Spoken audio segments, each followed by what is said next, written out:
Look, what happened on January the 6th was unacceptable. I condemned it then. I condemn it now. I was actually on the House floor, and I can tell you it was something that we should never see again in the United States of America, especially in the center of democracy. But having said that, the Democrats have tried to overplay their hand.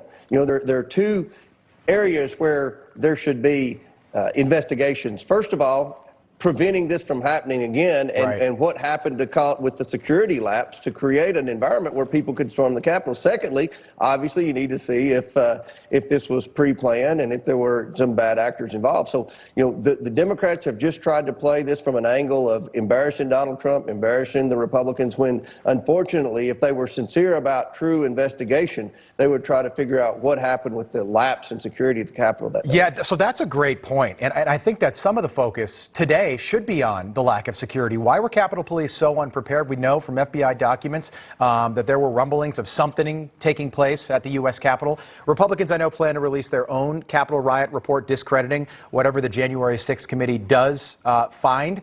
I found it interesting that Benny Thompson said earlier this week that their final report should be out in October, coincidentally, right before the November elections. Oh, yeah. Well, it's all political. It's been political from day one, and that's very unfortunate.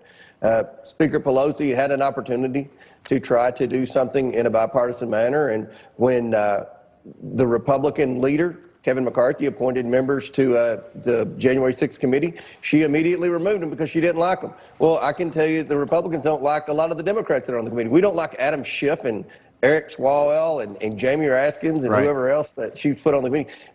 But that's her choice. It's just like it's a Republican choice to put on the committee. She made the committee partisan from day one. Therefore, the majority of Americans aren't going to put any credibility into whatever the final report says. And that's unfortunate, because I do believe the American people deserve answers. We also deserve answers to the security lapse, and they're not even going to cover that in the January 6th committee, and that's very unfortunate. Which is shocking, because that's what it was, a lapse in security, at least on some level. Congressman Comer, it's great to have you on for the first time in the new year.